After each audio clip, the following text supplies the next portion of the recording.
കഴിഞ്ഞ ദിവസം ആഭ്യന്തരമന്ത്രി അമിത്ഷാ ഒരു സുപ്രധാനമായ പ്രസ്താവന നടത്തുകയുണ്ടായി. ആ പ്രസ്താവനയുടെ പ്രസക്ത ഭാഗങ്ങൾ ഇതായിരുന്നു. 10 सितंबर से I4C देश व्यापी एक जन जागरूकता अभियान भी आरंभ कर रहा है। 72 से ज्यादा टीवी चैनल, 190 FM चैनल और कई सिनेमाघर और कई प्लेटफॉर्म्स के माध्यम से इस अभियान को हम पॉपुलर करने का प्रयास करेंगे, क्योंकि जो विक्टिम है उसको बचने का रास्ता जब तक मालूम नहीं है तब तक ये अभियान सफल ही नहीं हो सकता। 1930 का नंबर जितना पॉपुलर करेंगे, I4C के सारे प्लेटफॉर्म्स को जितना हम पॉपुलर करेंगे, उतना ही इसकी उपयोगिता बढ़ेगी, इतना ही ये अपराधों को रोकने में हमें सफलता मिलेगी।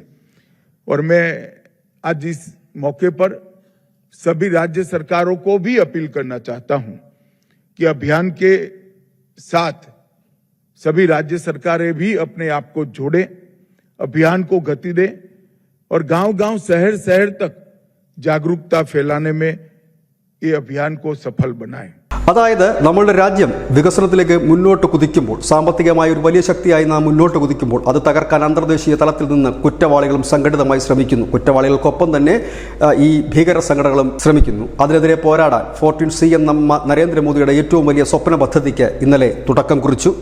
അത് 3 രീതിയിലുള്ള സൈബർ കുറ്റകൃത്യങ്ങളെ തടയുകയാണ്. അതിൽ ഡിജിറ്റൽ ഇന്ത്യ പദ്ധതികളെ തകർക്കാനുള്ള സൈബർ വിങ്ങുകൾ പ്രവർത്തിക്കുന്നുണ്ട്. പണമിടപാട് രീതികളിൽ കള്ളന്മാർ കടന്നുകൂടുന്നുണ്ട്. സൈബർ മേഖലയിലെ മറ്റ് കാര്യങ്ങളിലൂടെ അപമാനിക്കൽ അടക്കമുള്ള കാര്യങ്ങളിലൂടെ സൈബർ ക്രൈമാണ് ഇന്ന് ലോകം തന്നെ നേരിടുന്ന ഏറ്റവും വലിയ ഭീഷണി. പ്രത്യേകിച്ച് നമ്മുടെ രാജ്യവും മറ്റുള്ളവർ. ഇത്തരം കുറ്റവാളികളെ പൂട്ടുന്നതിന് വേണ്ടി ഒരു ത്രിതല സംവിധാനമാണ് ഇപ്പോൾ ഒരുങ്ങിയിരിക്കുന്നത്. സെൻട്രൽ സസ്പെക്ട് രജിസ്ട്രി എന്ന് പറയുന്ന ഒന്നാമത്തെ സംവിധാനം, സൈബർ ഫ്രോഡ് മിറ്റിഗേഷൻ സെന്റർ എന്ന് പറയുന്ന രണ്ടാമത്തെ സംവിധാനം, സമന്വയ പ്ലാറ്റ്ഫോം എന്ന് പറയുന്ന മൂന്നാമത്തെ സംവിധാനവും ഏറ്റവും ഒടുവിൽ കളത്തിലിറങ്ങുന്നത്, പൂട്ടാനിറങ്ങുന്നത് സൈബർ കമാൻഡോകൾ എന്ന് പറയുന്ന ഒരു പ്രത്യേക വിഭാഗവുമാണ്. അത് കമാൻഡോ വിങ്ങിൽ തന്നെ സൈബർ കമാൻഡോ എന്ന് പറയുന്ന ഒരു പുതിയ വിഭാഗത്തെ കൂടി കേന്ദ്രം അവതരിപ്പിച്ചിരിക്കുന്നു. 5000-ഓളം പേരാണ് ഇത്തരത്തിൽ സൈബർ പോരാളികൾ എന്നാണ് അമിത്ഷാ ഇതിനെ വിശേഷിപ്പിച്ചിരിക്കുന്നത്. ഈ സുരക്ഷാ ഭീഷണികളെ, സൈബർ കുറ്റകൃത്യങ്ങളെ തടയാൻ ഈ കമാൻഡോകൾ എങ്ങനെയെന്ന് ചോദിച്ചാൽ സെൻട്രൽ പോലീസിൻ്റെ നേതൃത്വത്തിൽ ഉള്ള ഒരു വിങ് ആയിരിക്കും പ്രവർത്തിക്കുക. 5000-ഓളം കമാൻഡോകളെയാണ് എല്ലാ സംസ്ഥാനത്തും വിന്യസിച്ചിരിക്കുന്നത്. ഈ അടുത്ത കാലത്തൊക്കെ ആയിട്ട്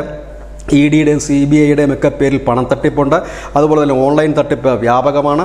ഓൺലൈനിൽ കൂടുതൽ അപമാനിക്കൽ വ്യാപകമാണ്. ഇതിനെതിരെയാണ് ഇപ്പോൾ ഇത്തരത്തിലൊരു രീതിയിലേക്ക് മുൻപോട്ട് പോയിരിക്കുന്നത്. സൈബർ ഫ്രോഡ് മിറ്റിഗേഷൻ സെൻറ്റർ ചെയ്യുന്ന ദൗത്യം എന്തെന്ന് ചോദിച്ചാൽ ഓൺലൈൻ സാമ്പത്തിക തട്ടിപ്പുകൾ മാത്രം പരിഗണിക്കുന്ന ഒരു വിങ്ങാണ് ഈ സൈബർ ഫ്രോഡ് മിറ്റിഗേഷൻ സെൻറ്റർ. ഈ സമന്വയ പ്ലാറ്റ്ഫോം എന്ന് വെച്ചാൽ എല്ലാ കുറ്റകൃത്യങ്ങളും, അതായത് സൈബർ കുറ്റകൃത്യങ്ങളെല്ലാം തന്നെ അതിൻ്റെ ഡേറ്റകൾ ശേഖരിക്കുക, സൈബർ ക്രൈം മാപ്പിംഗ്, ഡാറ്റ പങ്കിടൽ, ഡാറ്റ അനലിറ്റിക് തുടങ്ങിയ കാര്യങ്ങൾ ഇവർ ചെയ്യും. ഏറ്റവും ഒടുവിൽ ഇതിനെ പൂട്ടാൻ, ഈ സൈബർ കുറ്റവാളികളെ പൂട്ടാൻ കളത്തിലിറങ്ങുക സൈബർ കമാൻഡോകളായിരിക്കും. ഏതായാലും കേന്ദ്രത്തിൻ്റെ വലിയൊരു നീക്കം തന്നെ. കാരണം ഒരുപാട് ജനങ്ങൾക്ക് ഈ വരും കാലങ്ങളിലും, ഇപ്പോഴും ഇല്ലെങ്കിൽ വരും കാലങ്ങളിലും ഏറ്റവും ഗുണകരമായി തന്നെ ഒരു വലിയ പദ്ധതി തന്നെയാണിത്. കാരണം വളരെ കാലമായി ജനം ആവശ്യപ്പെടുന്ന ഒന്നാണ്. സൈബർ കുറ്റകൃത്യങ്ങൾ തടയാൻ ഒരു ശക്തമായ സംവിധാനം നമുക്ക് ആവശ്യമാണ് എന്നുള്ളത്. ഇപ്പോഴുള്ള പോലീസ് സംവിധാനങ്ങൾ അപര്യാപ്തമാണ്. അതുകൊണ്ട് തന്നെയാണ് കേന്ദ്രം ഒരു പുതിയ വിങ്ങിനെ കൂടി കളത്തിലിറക്കുന്നത്. News desk news India Malayalam.